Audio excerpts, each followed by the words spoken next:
truth, as she usually does. Google helps Democrats win elections, and the government might shut down. I sure hope so. I'm Michael Knowles, and this is The Michael Knowles Show.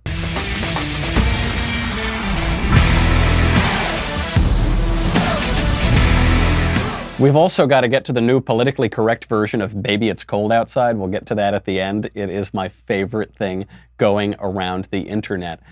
But first, let's make a little bit of money, honey. Let's talk about Protalus. With over 1 million happy, pain-free customers and a 97% success rate, Protalus insoles have changed the footwear industry and created a new level of expectation never seen before for comfortable all-day shoes. Protalus has helped over 1 million people experience relief. It's a unique technology. It's proven incredibly effective. There's an unconditional 90-day love them or your money back guarantee. You will not want your money back. They are absolutely great. I didn't realize this myself, but a lot of knee issues, hip issues, back issues, even upper body muscle tightness can stem from improper alignment, and that all begins at the foot. In fact, this is true for 80% of people. It might have been true for me. I love these insoles.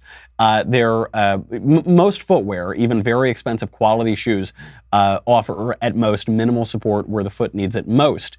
These are different. What makes Protalus unique and different from anything else is they are engineered with the focus on biomechanics of your body. So it is engineered to support your body based on very basic body mechanics. Over 100,000 five-star reviews, positive reviews.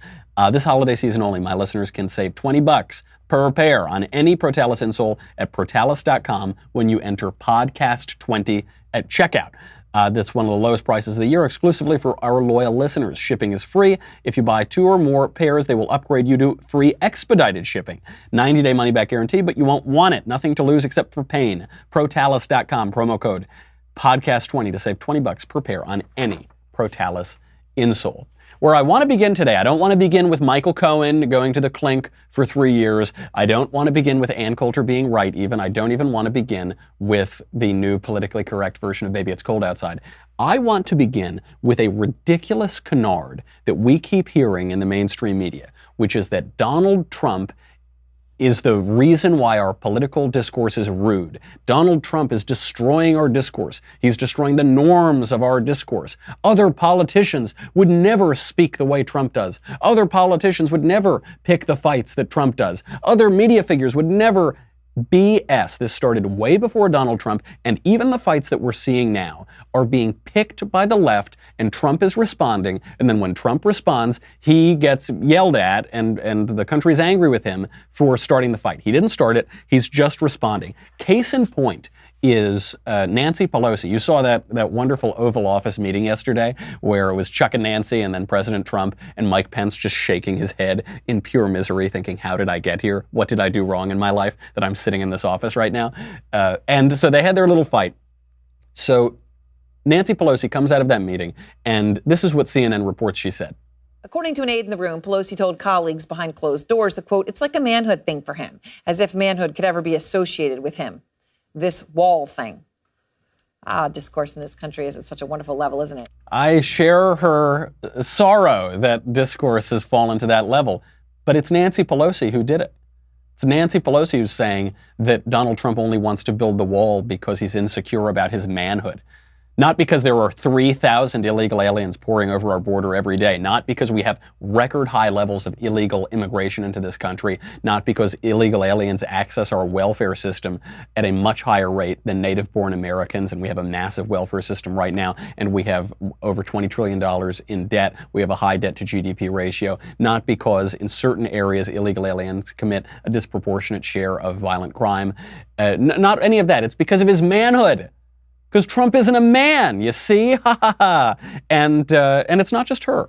It's not just her who did it. You'll remember during the 2016 presidential primaries, Donald Trump brought up, he made a penis joke at a presidential debate, except he didn't. He's not the guy to bring it up. The first guy to make a penis joke at a presidential debate was Marco Rubio, who was making it about Trump. Do you remember? He said, Donald Trump has small hands, and you know what they say about small hands? And then Donald Trump responded to that, and he said, I'm doing just fine, thank you, my body's looking just fine. But it was Rubio who brought it up. It was not Donald Trump. Who started the bickering in the Oval Office yesterday? We played the clip. Trump was being very nice. He was playing relatively friendly. in that Oval Office meeting. And it was Nancy Pelosi who said, we don't want a government shutdown. We don't want a Trump shutdown. And he said, what was that? Come again? The Trump shutdown? And then she went after him. She's the one who broke that cordial meeting up. She's the one who tried to get her little line in. And who made the comment afterward? Nancy Pelosi. She's who did. And so I just don't want to hear it anymore. It's true that Donald Trump is better at doing insults than the left is. It's true that he's funnier at it and he gets more play, and obviously he's the president, so he just has more of a bully pulpit. But he's not the one who's starting this. This has been true throughout Trump's career. He gets critiqued for being mean or being brash or whatever, but he is always responding. Even with his big major fight against Rosie O'Donnell. Rosie O'Donnell went on television and said Donald Trump is bankrupt. He goes bankrupt all the time. And after she said that, Donald Trump unleashed the furies of hell on her for months at a time and called her fat and ugly and stupid and all of these awful things. But it was her who started it. And that's the same thing that's going on here. There's another irony, too, by the way, which is that Nate Silver, he's the pollster guy whose entire career is based on predicting that Barack Obama would win elections. And he tweeted out yesterday and said, the only reason that Republicans don't like Alexandria Ocasio-Cortez is her gender and her race, which I guess makes us anti-Semites because now she's a Jew. She's a trans Jew. I don't know. I think she's about as Jewish as Elizabeth Warren is Cherokee, but he's saying the only reason that Republicans don't like her is because of bigotry. I thought it was Alexandria's blithe ignorance, but apparently it's some sort of bigotry. And he also said what they don't understand is that Alexandria Ocasio-Cortez talks like a New Yorker. She doesn't talk like DC people or middle America people. Okay, now do that for Trump. Now do the same exact thing for Trump, because Donald Trump actually does talk like a New Yorker. And unlike Alexandria Ocasio-Cortez, who pretends to be Jenny from the block, even though she grew up in an affluent Westchester suburb, one town over from where I grew up. Actually, she grew up in the nicer town than where I grew up. Donald Trump actually was raised in Queens. He actually does talk like a guy from Queens. But of course, Nate Silver wouldn't do that. The left won't do that. It is a hideous double standard. And the last point I want to make about Nancy Pelosi's comment is I'm very confused now. Is manhood a good thing or a bad thing? Because she's insulting Trump and saying manhood could never be associated with Donald Trump. Okay, but I thought manhood was toxic. Is manhood good or bad? Is it a virtue or is it toxic? Which one is it? Is Trump manly or he's too manly, he's a masculine, machismo, chauvinist, or he's unmanly? Which one is it? I'm not quite sure. I'm not sure they're quite sure either. It isn't just bias, though, by the way, among these politicians. It has reached a fever pitch in the mainstream media when they go after not only President Trump, but after members of his administration. Here was MSNBC's Mika Brzezinski, Joe Scarborough's most recent future wife, talking about the U.S. relationship with Saudi Arabia, and specifically how Mike Pompeo is managing this very delicate relationship that is, what would you expect her to say? She'd say, well, he's got to balance this because the new Crown Prince of Saudi Arabia is a reformer and he's being kinder toward the West and kinder toward Israel, and he's balancing out the trouble of and the grave nuclear threat of Iran in the Middle East. No. She didn't say any of that. She called him a butt boy. Here's Mika. So, Joe, I have to ask, because I don't think I can't think of anyone here who could put it more clearly than you. I understand that Donald Trump doesn't care. Heilman makes a good point. He doesn't care. But why doesn't Mike Pompeo care right now? Are the pathetic deflections that we just heard when he appeared on Fox and Friends, is that a patriot speaking or a wannabe dictator's butt boy? I'm dead serious. I'm asking, are these the words of a patriot? He's debased himself. He once again has undercut the conclusions of our intel community. So if you were just listening, you might have assumed that was an SNL skit of the Morning Joe show. It's not. That was the real thing. She really said it. And if you heard that little skip in the audio, that wasn't on our end. It's because MSNBC tried to catch that word, but they missed it. It was too late. She goes, he looks like a butt boy. Beep. Like, guys, maybe a little faster. Maybe hire a producer who's got a faster trigger finger. But look what was included in that. She questioned his patriotism. Whenever a conservative questions a Democrat's patriotism, what do we hear? Oh, how awful. Democrats are protesting the American flag, Remember, Michelle Obama said she was never proud of her country. Barack Obama said he doesn't believe in American exceptionalism. He said it's no different than any other country's exceptionalism because he doesn't even understand what that term means. And so when we question their patriotism, that's how dare you? How dare you? But then when you have the Secretary of State, Mike Pompeo, who is just trying to manage a very delicate situation and not blow up the whole Middle East, she says he's not patriotic and he's a butt boy, which raises another question. We were asked the question about Nancy Pelosi and Donald Trump's manhood. What is it? Is it good to be gay or is it bad to be gay? Is it ridiculous to be gay? Is it worthy of derision to be gay? Because when you use a term like butt boy, you're referring to gay sex. That's what she's referring to. So on the one hand, we're told that we're living in a culture that affirms homosexuality. It's okay to be gay. It's great to be gay. Paint the White House in rainbow colors. On the other hand, it's the left who is using gay slurs to make fun of their opponents. And okay, that's fine. I'm all for telling jokes about every group of people. That's just fine. But which one is it? Which is it? They can't give an answer to that. And it goes so much further. It goes to CNN.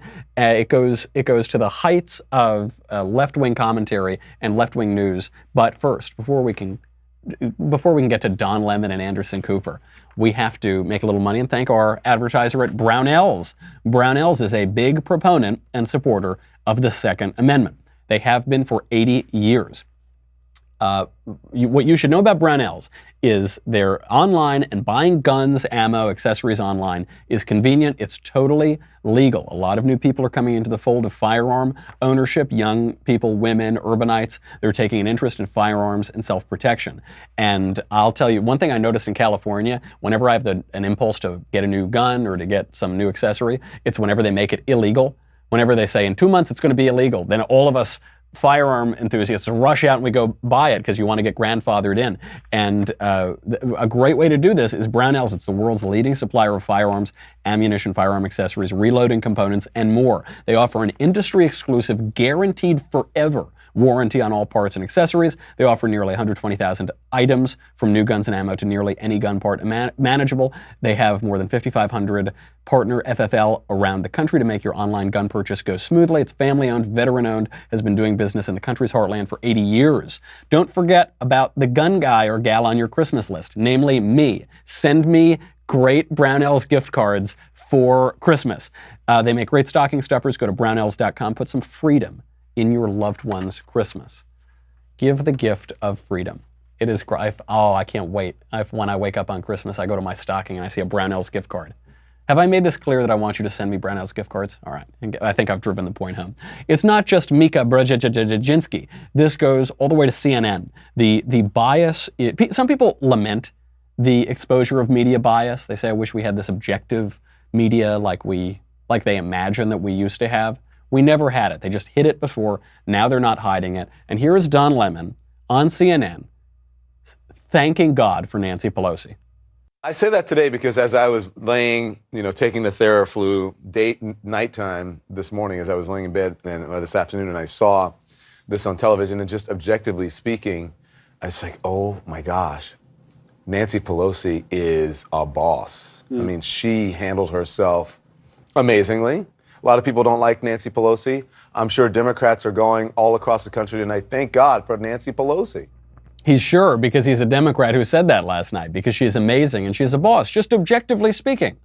We're not talking subjectively, we're just saying objectively. I like that he's coming out and saying this. I actually get kind of a kick out of Don Lemon and Chris Cuomo because they're both total partisan Democrats. And, Don Lemon is way out there. I believe he was the guy at CNN speculating that the Malaysia airline that went missing was abducted by aliens. That's sort of the caliber of political analysis at CNN. And he goes out there and he says, yeah, I love Nancy Pelosi. She's amazing. She's a boss. Democrats are thanking God for Nancy Pelosi. I go on Fox and Friends about once or twice a week. And Fox and Friends gets dragged through the mud. All of Fox News gets dragged through the mud because they say, oh, it's Trump's Pravda. They're just cheerleaders for Donald Trump. They have a relationship with Donald Trump. First of all, that isn't true. Shepard Smith, one of their main news guys, is a liberal Democrat. Chris Wallace, who's there on Sundays on Fox, is a Democrat, I believe. They have a number of Democrat commentators who are are peppered throughout their shows. They have a wide variety of political thought. In the commentary, they lean right, obviously, but in the news, they don't. What's CNN's excuse? That was supposed to be a news program that we were watching, and they are actually cheering on Nancy Pelosi, thanking God for Nancy Pelosi, calling her objectively a boss and amazing. I don't begrudge them, but they're pretending to be something that they're not. That if you want to talk about Fox and Friends being Donald Trump's breakfast companion, okay, that's fine. But they bring different perspectives on that show. What is CNN's excuse? I never hear the left lamenting how CNN is nothing but a communication shop for Democrats. And it's not that this is a new thing. Again, it's not that Donald Trump started all of this. This has been going on for years. If you don't remember, back in those days before Donald Trump, when the news was objective and our political discourse was so elevated, here's CNN's Anderson Cooper putting that myth to rest. This happens to a minority party after it's lost a couple of bad elections, but they're searching for their voice. It's hard to talk when you're teabagging. David Gergen, appreciate it very much. Ellie Velshi as well. Thanks very much. Hard to talk when you're teabagging. So that's Anderson Cooper, who is gay, talking about teabagging, which, if you don't know what it is, don't Google it. You don't need to Google it, but it refers to gay sex. And this was years ago. This was long before Donald Trump. This was during the height of the Tea Party. You've got Mika Brzezinski talking about butt boys. And so it's also a selective outrage. Kevin Hart doesn't get to host the Oscars because he told a gay joke during a stand-up set 10 years ago. But ostensibly objective news presenters make gay comments regularly on CNN. Nobody says a thing. Imagine if a conservative said butt boy on Fox News or on the Daily Wire or on any other conservative outlet. Imagine what would happen. Imagine. Certainly they'd be kicked off Twitter. They'd probably be kicked off YouTube. They'd be kicked off of all of these platforms. But there's a double standard now. There's a double standard, and we only blame conservatives. We pretend that conservatives started. We pretend that Donald Trump starts the fights. He doesn't. He answers the fights. He doesn't start them. We pretend that right-wing political commentators start the fights. They don't. This has been going on for years and years, and we are simply answering back, and we should make no apologies for it. If the left wants to fix political discourse, be my guest. You started it, you're leading, you can fix it. But we're not going to unilaterally disarm. No chance, Buster. And one of the people who best exemplifies this in the media is my friend, my imagined romantic, ex-girlfriend. If you listen to the show when Ann Coulter was on my program, Ann Coulter was on Fox News. She is trending on Twitter. She was getting dragged through the mud because of accurately describing leftist intersectional ideology. She puts it succinctly, and now they're accusing her of every thisism and racism and thatism and everything else. I think we're going to be seeing a lot of these disputes in the Democratic Party base because they all hate one another. You have the Muslims and the Jews and the various exotic sexual groups and the black church ladies with the college queers. The only thing that keeps the Democratic base together is for them to keep focusing on, no, white men are the ones keeping you down. You must hate white men. It's the one thing they all have in common. Show me the lie. Show me the lie. What the left is trying to do is, as they always do, they're trying to twist what she said and make it fit their agenda. So they're saying, Ann Coulter just said that the Democrats are full of Jews and Muslims and queers. But that isn't what she said. She's making the point that the Democrat coalition, because of intersectional ideology and the politics of identity, is now made up of groups of people who actually disagree with one another and have longstanding animosities toward one another. And the only thing that is unifying them is their disdain for white men, particularly straight white men who think that they are men, because in this ideology, at the apex of the oppression hierarchy, sits the straight white man who thinks that he's a man. And therefore, if there are other groups who have longstanding ideological and historical animosities for one another, they can all work together to fight the bad guy who is the straight white guy. Who is the straight white guy who knows that he's a guy. And this is absolutely right. So she points out that you have Jews and Muslims within the coalition. Jews and Muslims in the history of international politics tend to have some harsh disagreements with one another, but they sit together. You have the black church ladies, and you have the college queers. Now, some people are deriding her use of the term queer. Queer is now the term. This is a LGBTQ. There's a Q for queer. There are a couple Qs actually in the acronym. But queer is a term that has been embraced by people of, as she says, exotic sexualities. And so she's using the term that they themselves are using. And it is true. It doesn't make any sense that the black church lady, somebody who embraces at least a great deal of traditional Christian moral teaching, would ally with people who want to tear down traditional Christian moral teaching and who disagree with traditional Christian moral teaching, but they ally together because they are fed a lie that they are victims, that they are oppressed by this awful, evil, fantastical person called the straight white guy who thinks that he's a guy.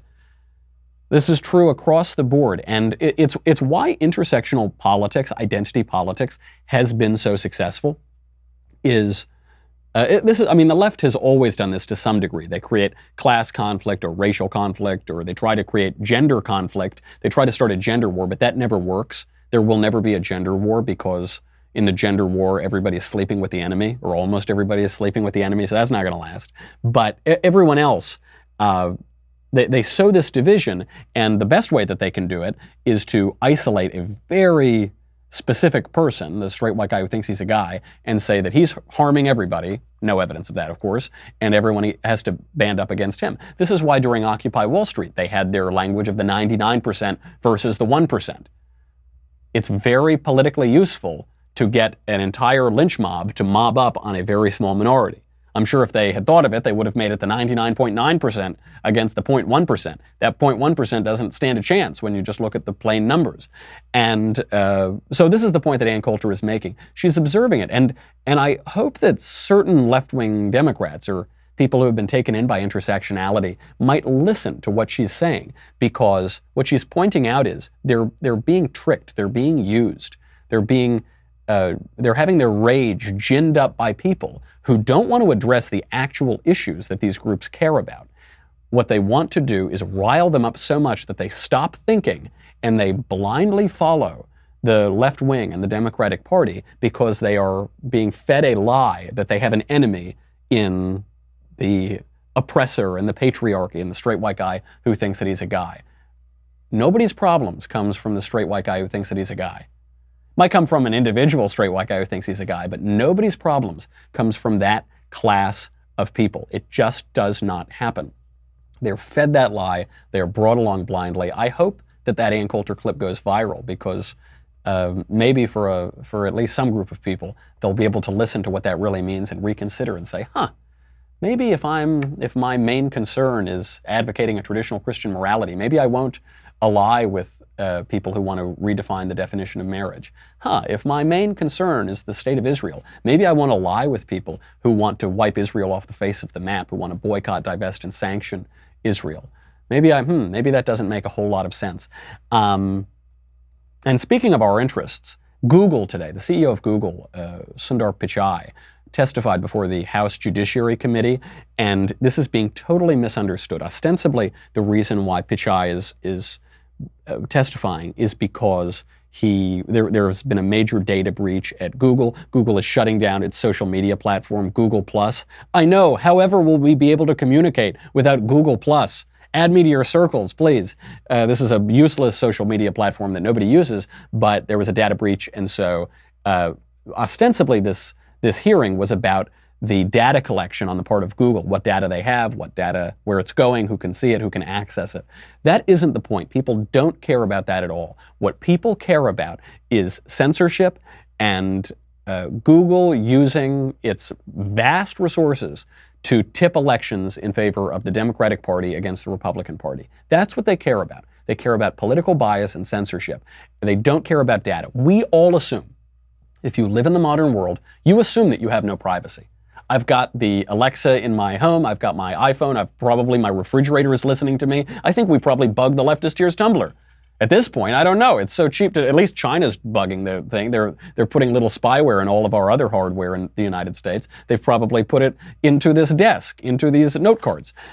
We don't expect privacy. This is a concern that I think politicians and commentators think people care about. They don't. What they actually care about is censorship and political bias, and at least Republican Representative Jim Jordan was able to zero in on this. This is a totally telling exchange between the Google CEO and Jim Jordan.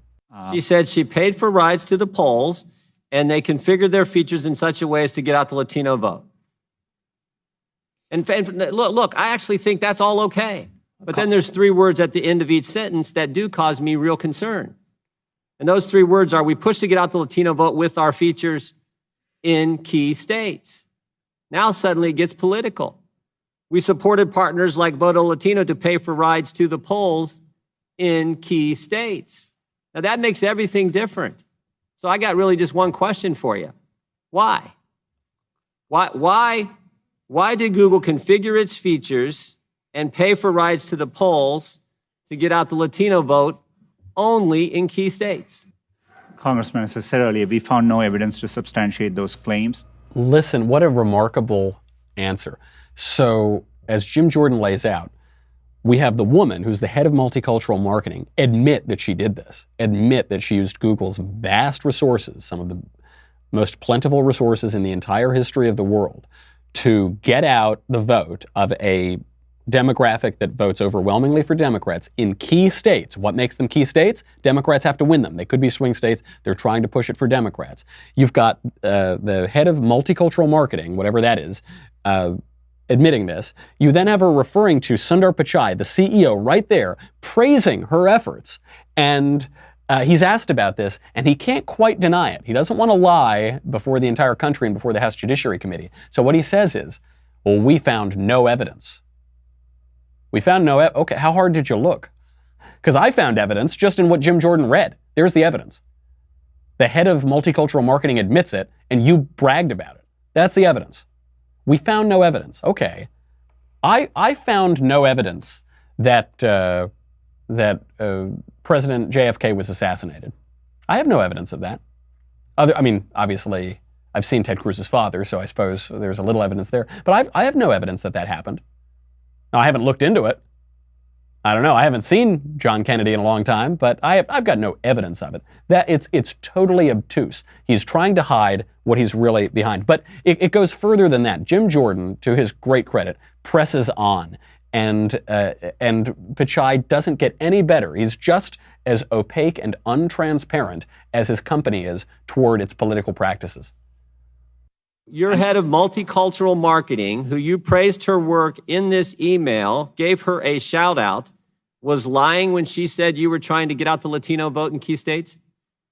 We today, in the US, around elections, we make it, and this is what users look to us for, where to register to vote, where to find your nearest polling place, what are the hours they are open, and we do those things effectively. I appreciate that, Mr. Pichai. And I already said that's being a good corporate citizen. What I'm asking is, why did you only do it in key states? We didn't do any such activity as Google on any of these key states. We didn't do any such activity as Google. Well, what's the parent company of Google is called Alphabet. Did you do it as Alphabet? You didn't do it as Google. Did you do it as the Google Office of Multicultural Marketing? You didn't do it as, did you do it as YouTube? Did you do it? Google is one of the biggest companies in the history of the world. Who cares how they did it?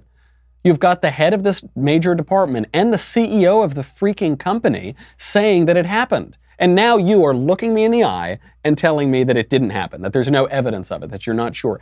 Give me a break. I love that Jordan presses on. And he keeps, the way that you know that Pichai is guilty as sin here is that he answers a different question. He says, why'd you get out the vote in key states? He said, well, we love busing people to the polls to do our civic duty and to do. He said, right, yeah, I didn't ask that. I said, why'd you do it in key states? And he gives another answer. He tries to divert.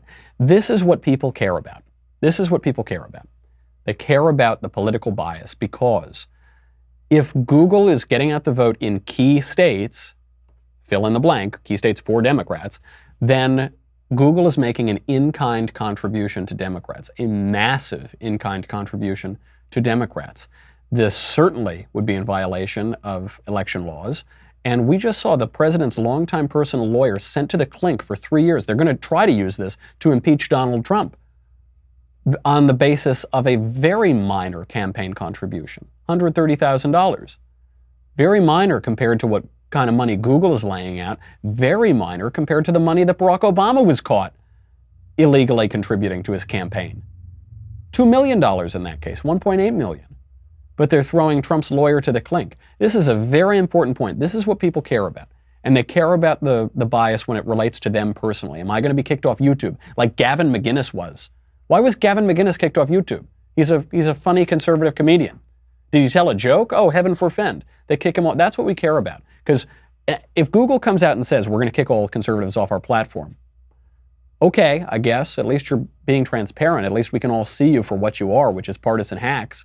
We'll go try to find another place that won't kick us off because they're so upset that a Republican won an election.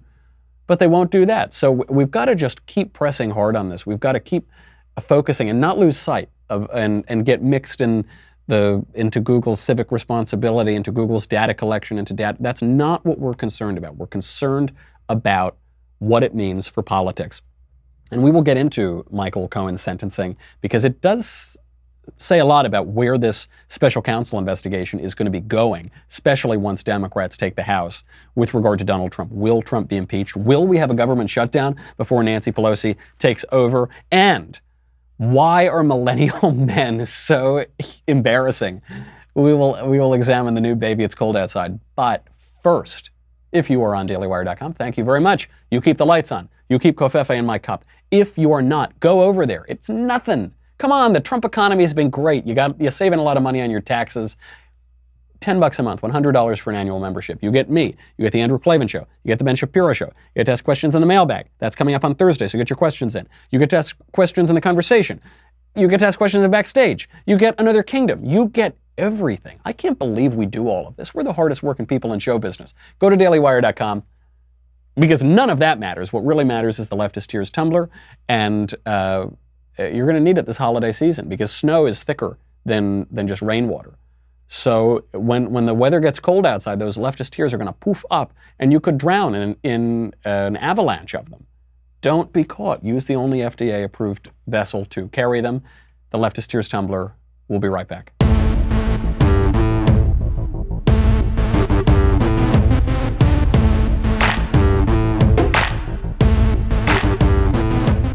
So Cohen goes to the clink for 3 years, longtime lawyer to Donald Trump.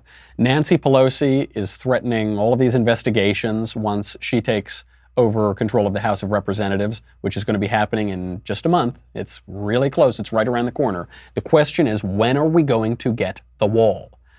Donald Trump won the Republican presidential primary on the promise of building the wall. He won the general election on the promise of building the wall. He had the government for 2 years, the united government. Where is the wall? Where is the money for the wall? Ann Coulter, we talked about her earlier. She said the wall is not being built. If anyone thinks the wall is being built, they're suckers. Where is the wall? This is the showdown fight. And we'll know next Friday if the government is going to be shut down to get funding for the border wall. I think that President Trump is bluffing. Senator John Kennedy, Republican, thinks that he is not bluffing. Here's Kennedy on CNN. The issue here is, well, let me put it another way. I think we're going to have a shutdown. You do? And I do, and I think we're going to have a shutdown for two reasons. Number one, President Trump does not look to me like he was bluffing or is bluffing. And number two, I don't think Speaker Pelosi is going to agree to anything because she's worried about her speakership. And are you comfortable if there's a shutdown next Friday because over this border wall funding? No, absolutely not. I mean, I think the American people look to us up here to try to make things work. And who gets blamed if there's a shutdown? Do you think that it's the president or Congress? As far as I'm concerned, if it's shut down, it's a pox on all of our houses. I don't know politically who's going to win or lose this. Who gets blamed? Who gets the credit? I'd love to. Can I take credit for it? Can I take responsibility? Shut it down. I would love to be the guy who shut down the government over the border wall. President Trump yesterday in that back and forth chess match with Chuck Schumer, he finally arrived at that position, which is the correct position. Own it. Take responsibility. It doesn't matter. The conventional wisdom is that people get blamed and it's going to hurt them at the elections if they shut down the government. No way. Shut it down. Shut it down. Do you remember, do you remember when Republicans got blown out in the 2014 elections because they shut the government down in 2013? Oh, no, I don't either. They took the Senate in 2014. Doesn't matter at all. People don't It doesn't matter for a few reasons. One, we're very angry that we don't have the wall. We're very angry that 3,000 people a day are pouring over our border illegally. Unvetted people that we can't track. We don't know. Many of them are criminals. And this is true not just among conservatives, but it's true among independents and left-wingers too, even among Democrats. We don't like illegal immigration. This is a totally winning issue.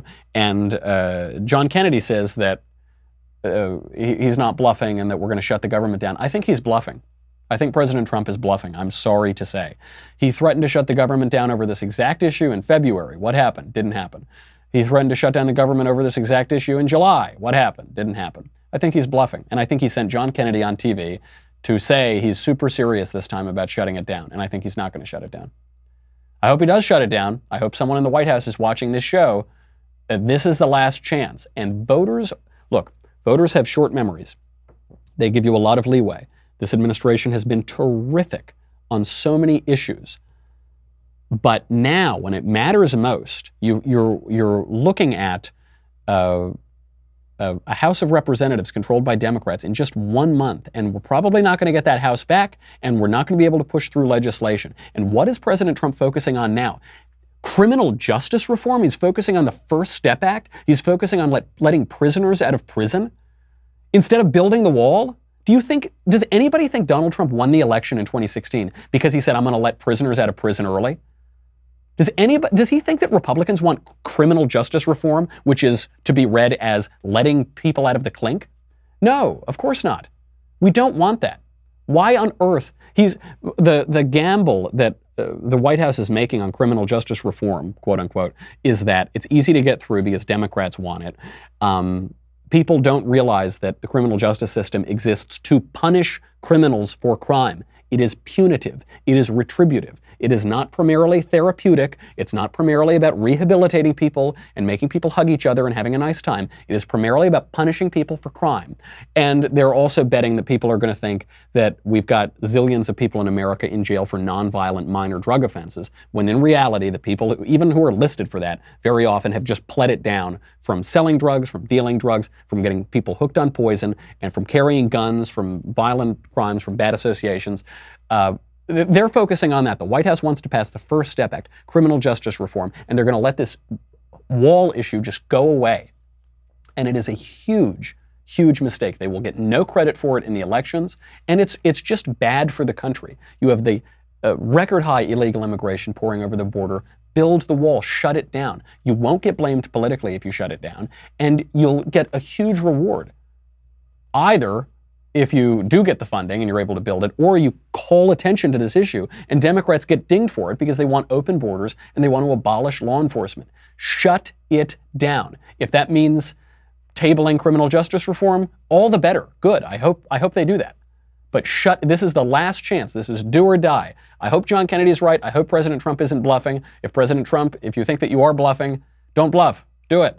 You will be rewarded for it. It will be a good thing for the country. We've got to get to these judicial rulings, by the way. I mean, this is big news. President Trump's longtime lawyer, Michael Cohen, is being sent to prison for 3 years for a campaign finance violation, which means they are using this as the warning shot to go after President Trump.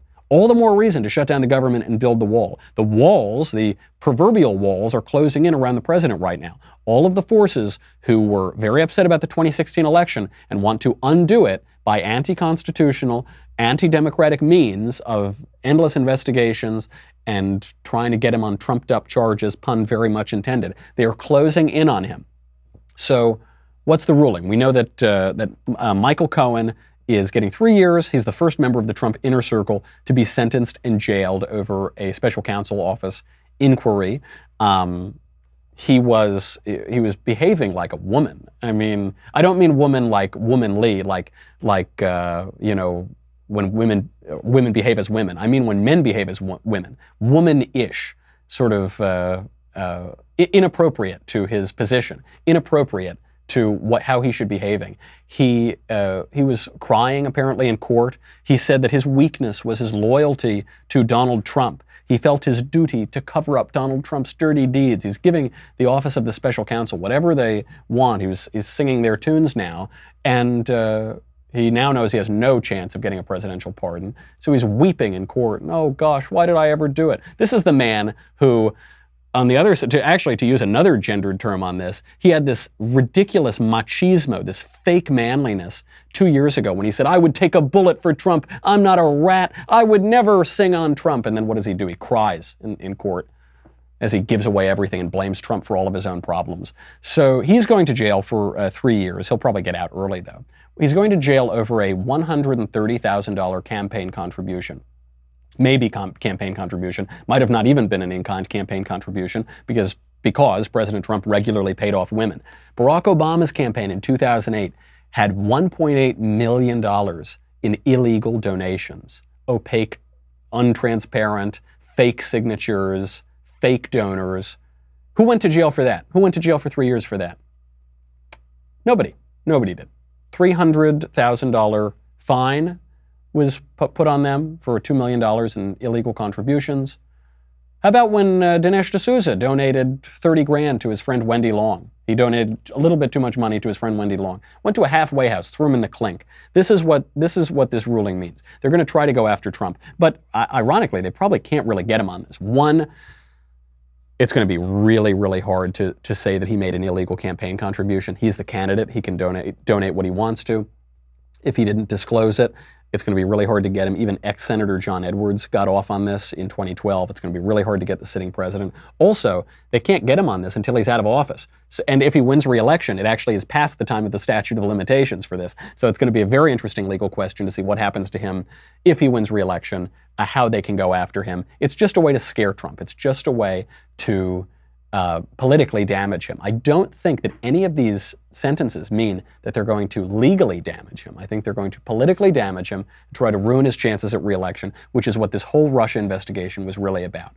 Why on earth is the special counsel of the Russia investigation, why is he sending Cohen to jail for campaign finance? What does that have to do with Russian interference in the election? Nothing is what it has to do with it. But there was a great ruling that came out today as well. Stormy Daniels owes Donald Trump $300 grand. And she owes it to him for a lawsuit that Michael Avenatti, her creepy porn lawyer, as Tucker Carlson calls him, apparently filed without her consent at all. So she now owes him $300 grand. It's 75% of Trump's legal bill in this, to use the terms of the judge, meritless defamation lawsuit against Donald Trump. Avenatti still insists that they will win $1.5 million from Donald Trump on a case regarding that non-disclosure agreement that Stormy Daniels signed. Likely they will not. It's a very shaky case. So really tough day for Michael Avenatti and Stormy Daniels, but good. Make them pay up. It's outrageous that people get off the hook for these frivolous lawsuits, for these frivolous claims against Republican figures and conservative figures. So take them to the cleaners. And I hope Avenatti's got to pay it too. The popular take here is that, wouldn't it be better if we didn't have all these lawsuits swirling around? Wouldn't it be better if we had an unimpeachable candidate, a Mike Pence or somebody in office instead of Donald Trump? And we wouldn't have to deal with all of these lawsuit threats and legal threats. And wouldn't it be better? Come on, admit it would be better. No, it wouldn't be better. It would not be better. Democrats and the left would treat any candidate exactly the way that they're treating Donald Trump. They did it to Brett Kavanaugh. Brett Kavanaugh is as milquetoast as they get. They tried to paint him to be a gang rapist. Federal judge for 12 years. No one has ever suggested he's got a poor character. They did it to him. They did it to Mitt Romney. They said Mitt Romney was a gay-bashing dog abuser. Mitt Romney is like the squeaky cleanest guy in America. It wouldn't matter. It wouldn't matter. It's a huge mistake for conservatives to say, well, Trump brought it on himself. Yeah, maybe he did, but they'd go after a guy who didn't bring it on himself too. It's exactly the same. Those are the judicial rulings. Before we go, we got to talk about Baby It's Cold Outside. There's a new Baby It's Cold Outside. This is from songwriters Lydia Liza and Josiah Lemansky, and they, quote, revised the lyrics to emphasize the importance of consent in sexual relationships. When I heard this, I thought it was a parody. I thought it was pretty funny. It was a parody of PC feminist culture. Come to find out, it's not. They really did it to make the song more culturally acceptable. If you haven't heard it, here it is. I really can't stay. Baby, I'm fine with that. I've got to go away. Baby, I'm cool with that. This evening has been hoping you get home so safe. very nice. I'm glad you had a real good time. My mother will start to worry. Call her so she knows that you're coming. And father will be pacing the floor. Better get your car home. So really I'd better scurry. Take your time. Should I use the front or back door? Which one are you pulling towards The neighbors more? might think That you're a real nice girl. Say, what is this drink? Pomegranate LaCroix.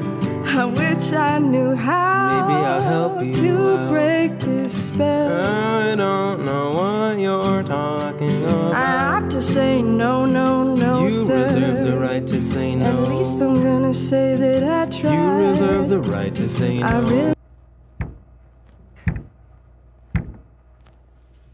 You reserve the right to say no. Not exactly Giacomo Casanova over there talking about pomegranate LaCroix and how she should text her mother and just go. The argument that the left is making is that the first song is about rape.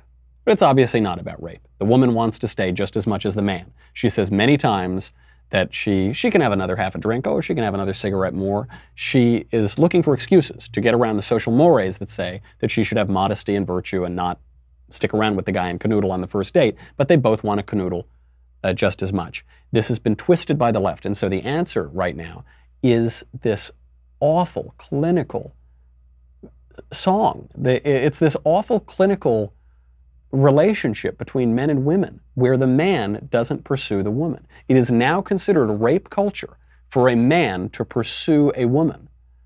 There should never be any pursuance. If you try to kiss a woman, that can be called sexual assault under certain broad definitions of this. Is any woman rather attracted to that guy? Of course not. Not a single, no, I don't care how feminist you pretend to be, how left-wing, how I'm with her, whatever. Nobody is attracted to that guy. That guy is profoundly repulsive. It's not because being effeminate is repulsive. Just like earlier I said Michael Cohen cried like a woman. The only reason that is an insult is because Michael Cohen isn't a woman. He's a man. He's supposed to be a man. He's supposed to behave like a man, but that guy won't behave like a man. Compare that version to the Betty Carter, Ray Charles version of that song. And listen, just listen if you can hear any difference at all. I really can't stay. Betty, it's cold outside. I've got to go away. Betty, it's cold out there. This evening has been hoping that you drop in. so very nice. I'll hold your hand. They're just like My ice. mother will start to worry. Beautiful, what's your hurry? And father will be pacing the Listen floor. to that fireplace. So really I'd better scurry. Beautiful, please don't hurry. Well, maybe just to have Why a don't drink. you put some records on while I pour? And the name. Oh, listen to that fireplace roar. It's getting so hot in here, I can't. That is a song that is seductive, and you hear it in both of their voices. It's this game. The woman is teasing the man. She said, I really should go. What are you going to do? What's that going to make you say? Oh, you should stay. No, well, I don't know. I really should go. No, don't you think? This is a beautiful thing. This is a beautiful dance. The image that you have when you listen to this is the dance of men and women in a game of seduction and teasing and romance. What you hear in the first left-wing version are two apathetic, bored, depressed millennials who are so socially awkward they have no idea how men and women are supposed to interact with each other. If the woman did stick around because it's cold outside, the guy would have no idea what to do. He's rushing her out the door because he has no idea what to do. He has no idea what romance is. Which world do you want to live in? Do you want to live in the world of pomegranate LaCroix and sad millennials, or do you want to live in the world of Betty Carter and Ray Charles? Ooh, I know what I want. I want that fireplace to roar. All right, that's our show. I ran late today.